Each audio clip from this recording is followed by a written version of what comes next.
তিন ব্যক্তির দোয়া আল্লাহ তাআলার কাছে কবুল হয়ে যায়। এই দোয়া আল্লাহ কখনো ফিরিয়ে দেন না। এর মধ্যে একটা দোয়া হচ্ছে দাওয়াতুস সাইম, রোজাদারের দোয়া আল্লাহ কখনো ফিরিয়ে দেন না। দাওয়াতুস সাইমি মাকবুল, এটা আল্লাহর কাছে কবুল হয়ে যায়।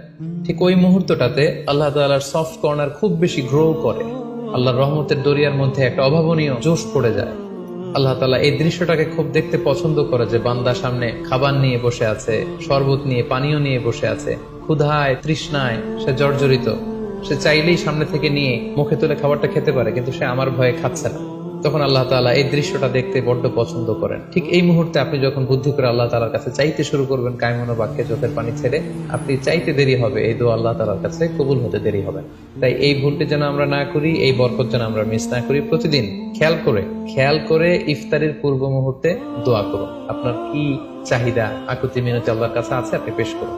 বছরের অন্য সময়গুলোতে রাত 4টার দিকে উঠে আসলে অনেকের পক্ষেই তাহাজ্জুদ